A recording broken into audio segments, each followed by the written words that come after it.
It's just 67 words long and has been described as Britain's broken promise. The Balfour Declaration marked the start of a century of suffering for the Palestinians and led to the creation of a Jewish state. So, 100 years on, should Britain atone for the past? This is Inside Story.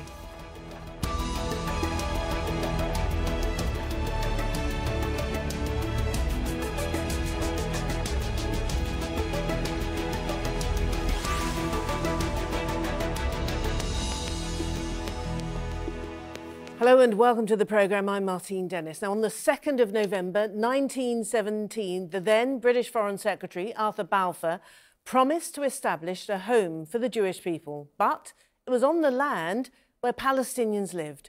The consequences of the Balfour Declaration are still being felt today. Hundreds of thousands of Palestinians were expelled. Millions now live in refugee camps or under Israeli occupation. In Bethlehem, the British artist Banksy has marked the 100th anniversary in his own unique way. Harry Fawcett reports. In the occupied West Bank, a twisted version of a British street party to mark the 100-year legacy of the Balfour Declaration. It's the work of street artist Banksy outside his Bethlehem hotel. The guests of honour, Palestinian children from nearby refugee camps, and Her Majesty Queen Elizabeth II, sort of saying sorry. Lord Balfour's letter supported the national aspirations of a people who'd suffered discrimination and violence for hundreds of years. The wording of the declaration contained a disparity that's borne bitter fruit in the 100 years since, promising a national home for the then and future Jewish immigrants, while only safeguarding or committing to the civil and religious rights of the non-Jews who lived in Palestine at the time, 90% of the population. On the other side of the separation barrier, students and academics at Hebrew University debate its consequences. It was one among many, and indeed a very important step or declaration, but nevertheless what happened on the ground was even more important. What happened on the ground happened under the authority of the British Mandate, which began a year after the declaration. In centres like Jaffa, Palestinian economic and cultural life emerging from Ottoman rule was beginning to flourish. At the same time, Jewish immigration accelerated. The Zionist project, already underway, now had the support of a major nation. As a Jew, this is the beginning of Israel, and also the beginning of the recognition of Israel by the world. The Balfour Declaration deprived many of their properties, and I'm one of them. I'm a refugee. I live in Shufat refugee camp. I can't go back to my original village. By the 1940s, Britain, worried about a forcible creation of a Jewish state, was attempting to hold back Jewish immigration. Now the Zionists targeted the British. 91 people were killed in the bombing of Mandate headquarters at Jerusalem's King David Hotel. Post-Holocaust, global sympathy for the Jewish cause surged, and in 1948, when the British withdrew, the State of Israel was declared. For Palestinians, that moment is remembered as the Nakba, or catastrophe, when hundreds of thousands of people lost their homes and land. Students at Birzeit University in the occupied West Bank say it all began with Balfour. We won't settle for an apology. Return what you made us lose. Then we'll accept the apology. And in Bethlehem, Palestinian protesters weren't settling for a British commemoration, no matter how satirical. For them, the century since the Balfour Declaration has been one of displacement, dispossession and occupation. Harry Fawcett, Al Jazeera, Bethlehem in the occupied West Bank.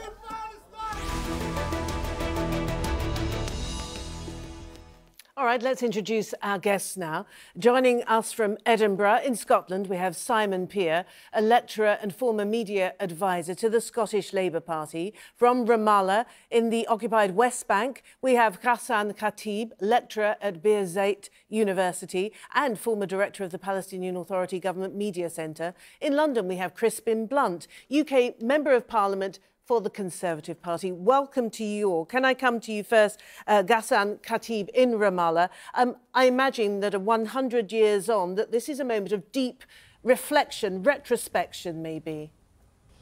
That's true, but in spite of that, I think the way Palestinians have been trying to remember that occasion is by looking to the future And the fact that the Palestinians are asking Great Britain to correct this injustice by contributing in more serious way to the creation of a Palestinian state on part of the historical Palestine is an indicator that instead of crying about the past, we are trying to take advantage of this occasion to try to look forward and to move forward in a constructive way and in a way that is consistent with the international legality and with the consensus of the international community over the future solution of this conflict. OK, Crispin Blunt, the UK therefore has historic responsibility, many people claim, with regard to the situation affecting the Palestinians today. How does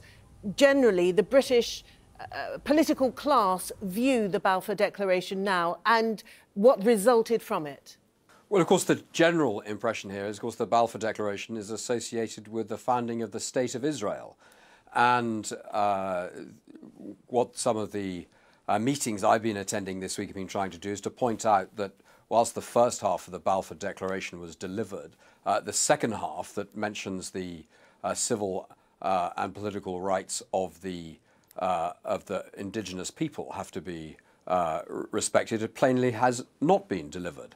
And if we're going to look at policy now, the only power that can deliver the whole of the Balfour Declaration and make good on the second half as well as the first half is the State of Israel. It has the power, it has a security guarantee from the world's greatest power of 2017, and it has, I believe, the responsibility and indeed the self-interest to try and rediscover the moral force that lay behind the founding of the State of Israel to give a secure home for global Jewry after centuries of oppression, which is a significant achievement. But now Israel needs to be in the business of making good on the 100 years of the awful price that's been paid by the Palestinians as a consequence. All right. Simon, I'll come to you in just a moment. But first, I think it would be useful just to outline the exact wording, these 67 words that I've mentioned earlier. Now, it starts, His Majesty's government view with favour the establishment in Palestine of a national home for the Jewish people and will use their best endeavours to facilitate the achievement of this object. Now, this is the controversial bit that Crispin was just referring to. It being clearly understood that nothing shall be done which may prejudice the civil and religious rights of existing non-Jewish communities in Palestine or the rights and political status enjoyed by Jews in any other country. Simon, coming to you. So that was the Balfour Declaration. In Crispin's words, the responsibility for the full enforcement of that declaration falls on the shoulders of the Israeli government. Yes, indeed, but I think it's incumbent upon the British government, and Britain has a moral and historical duty here to put pressure on the Israelis and to appeal to the American government, because we all know the US is a key player in this, to try and pressurise the Israelis, because what happened, the result of the Balfour Declaration, it was deeply flawed, it was ill thought out, it was vague, it was knee-jerk, and it led to basically a tragedy. It ignored the rights of 90% of the population of Palestine at that time. So there has been a radical shift, I would maintain, in British attitudes to Israel and Palestine in the last 20, 30 years. The Labour Party, for instance, was a solid supporter of Israel, but the Israeli government's own behaviour in a way that its occupation, the 50-year occupation, the illegal settlements, and that's not me saying it's illegal, that's the UN Security Council, these have all seen a major shift in British attitudes about this. And in the media this week, there's been a lot of recognition of Britain's role in this. It follows on shortly from the anniversary of partition in India, which was another mess. Yeah, all right. And Simon, I think that's why Britain does have a key role. Yeah. All right, Britain has a key role. Ghassan Khatib in Ramallah, then, what should Britain do to try to right the wrongs that Balfour triggered? First of all, I want to point at a very astonishing contradiction that we observe now. vis-à-vis the British attitude, which is the fact that Britain is with pride celebrating, I mean the government, this Balfour Declaration, which contradicts strongly and obviously with the current political position of Britain, because now Britain is supporting the principle of two-state solution, which means that they look at the Palestinians as people who have not only minority rights, but rather political rights and self-determination, and therefore they deserve a state. This is completely different from what Balfour statement that you just read stands for. Therefore, if Britain is really dedicated to the two-state solution, then they should not celebrate Balfour Declaration. This is a point. What Britain can do now is simply Hassan, let's take right. that contradiction that you've just outlined and let's put it to Crispin. There's a contradiction then in the British government's position. Theresa May talking about observing the 100-year anniversary of Balfour with pride. That doesn't sound at all as if it's in keeping with the British government's commitment to a two-state solution. Yes, and I think she was careful not to use the word celebrating, because that would imply there's some satisfaction being taken in the undelivered part of the declaration. But there is, within the British establishment, and through the voice of the Prime Minister, pride in the establishment of the State of Israel, in terms of a remarkable story, and has produced a safe home for global Jewry. But it also, of course, as you point out yourself, Crispin, it also, whilst providing safe refuge for one people, started the 100-year suffering of another people. And that's why the word celebrating has not been used, as far as I know, by the British government. It's about commemorating the declaration and then trying to deliver balance. But we need to get real here about what the United Kingdom can actually do. And the suggestion that Britain should put pressure on America and America should then put pressure on Israel then to take up her responsibility to deliver a two-state solution, I'm afraid it simply doesn't work. The truth is that Israel has immense strength. I've just come from a conference where the point was made by an Israeli academic that the Balfour Declaration happened, but the actual delivery of the State of Israel after that was largely down to the action of the Jewish people themselves and the pressure and situation they created in forcing the position by 1948 for the state to happen. Crispin, and of course, within the... Sorry to interrupt, but many Palestinians think that really what is required from the British government is A, an acknowledgement of a certain amount of responsibility, and B, an apology leading to, they would hope, many of them at least, the recognition of the state of Palestine. Is that totally unreasonable? Well, I was one of the MPs who voted for recognition of the state of Palestine, and I think we should, it's an important symbolic gesture, and I think we should do it. Now, the government has chosen so far not to, and to try and use it as a card, an appropriate moment as a prize, no doubt, for Palestinian cooperation in future negotiations. But that's not my personal view. However, British recognition of the state of Palestine is not going to change the situation in any material way.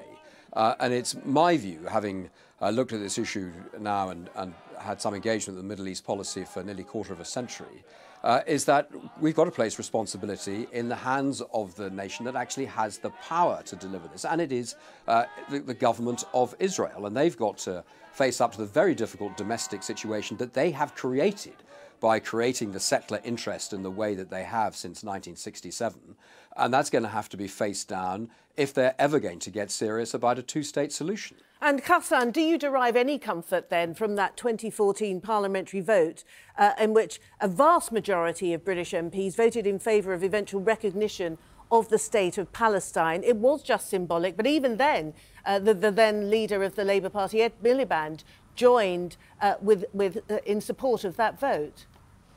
I think that this is encouraging, and it's not only symbolic. I think that it carries very significant political weight. It indicates that the British public opinion is much less biased now than before, and is moving gradually towards being more neutral, and this is very encouraging for us. However, we still expect the British government to be more serious in trying to contribute to the possibility of ending the occupation in order to allow for the creation of an independent Palestinian state in the territories occupied in 1967. And one way of doing that is to be serious in objecting the Israeli illegal settlement expansion. The fact that Britain, like many other European countries, are closing an eye and only facing with verbal objections. And Britain supported the UN Security Council resolution. Palestinian rights. The UN Security Council resolution was supported by Britain that went through last year towards the end of the Obama administration. This is good, but this is not good enough. Israel will never be able to continue with its current violations without the continuity of the support of the outside world. United States, Great Britain, and many other countries that are friendly with Israel should link their support to Israel with whether Israel is taking seriously their expectations and their demands of stopping the settlement expansion or not. Okay, Simon, coming to you in Edinburgh. We've grown used to a succession of Labour governments who've been very pro-Israel, almost as pro-Israel as Conservative governments. Something has changed. There's a new leader who is speaking a very different kind of language. Tell us what it is. What does Jeremy Corbyn stand for when it comes to the Israel-Palestine conflict?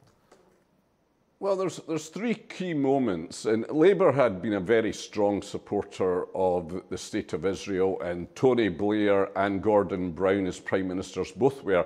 But Tony Blair partly had to resign in 2009.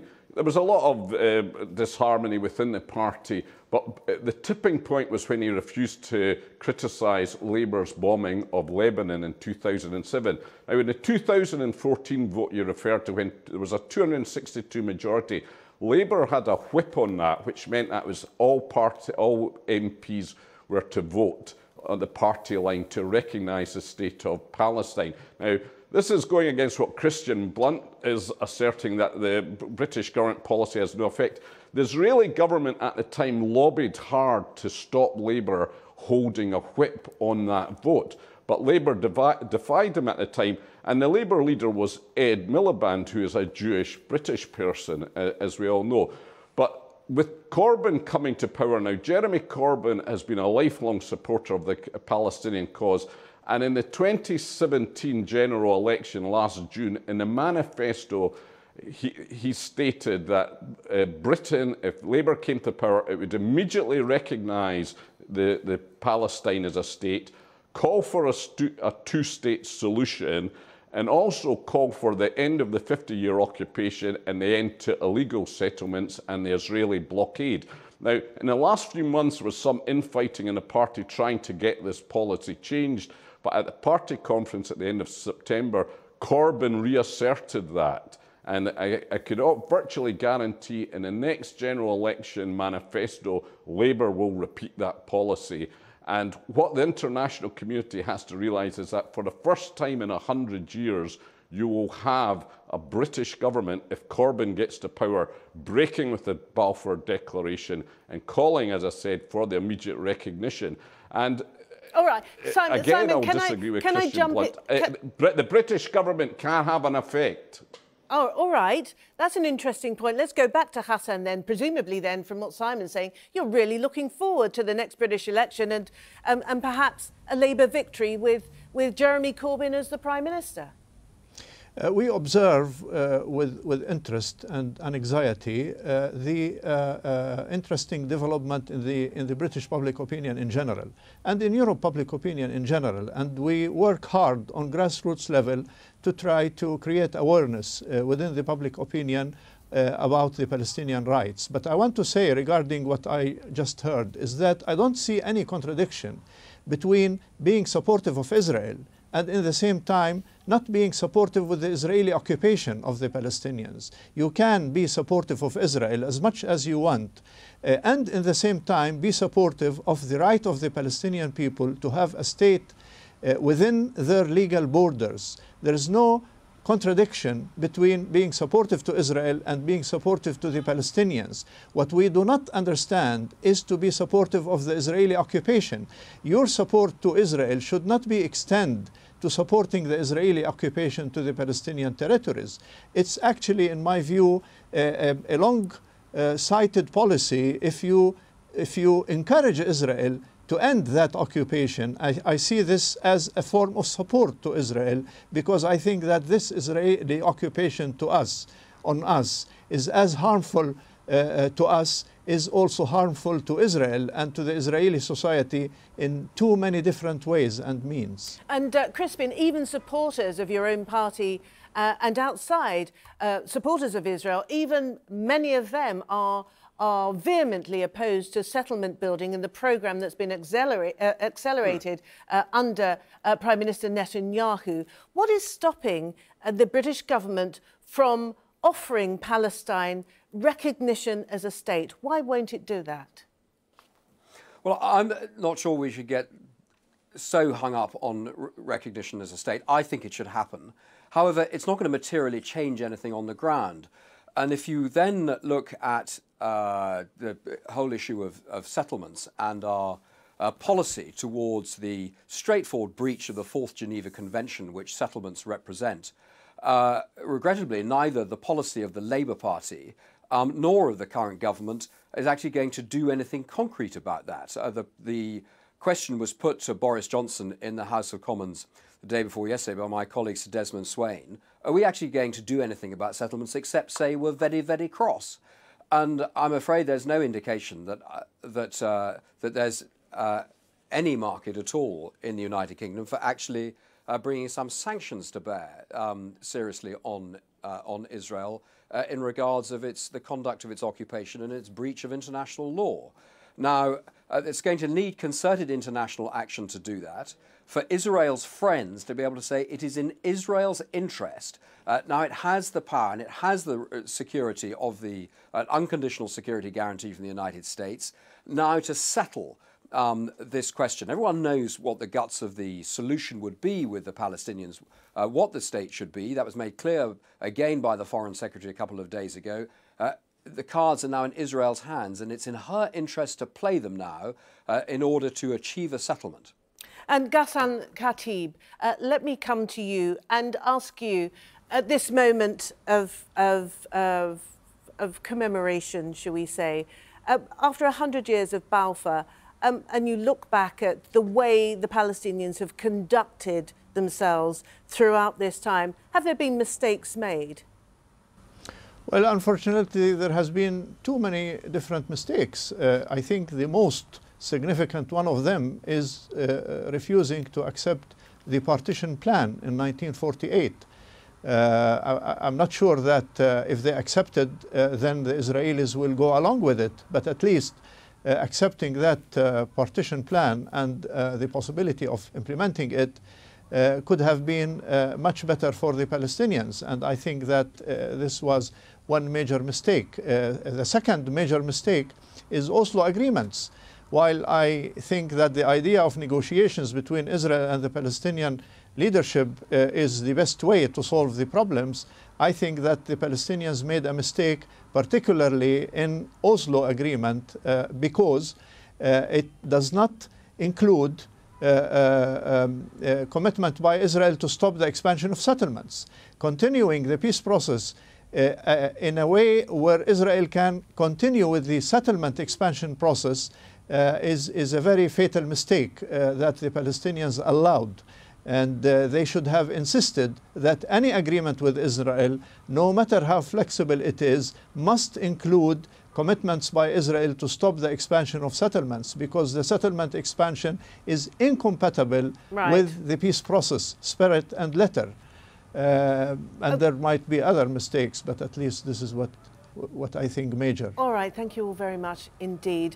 Our time is up, but can I say a big thank you to Simon Peer in Edinburgh, Ghassan Khatib in Ramallah, and Crispin Blunt in London. Thank you all. And as ever, thank you for watching the programme. You can see it again anytime you like by going to the website, aljazeera.com. Should you want more discussion, you can go to our Facebook page, facebook.com/AJ Inside Story. There's always a Twitter sphere as well. Our handle is @AJ Inside Story. I'm @Martine Dennis. From the whole team here in Doha, it's bye for now.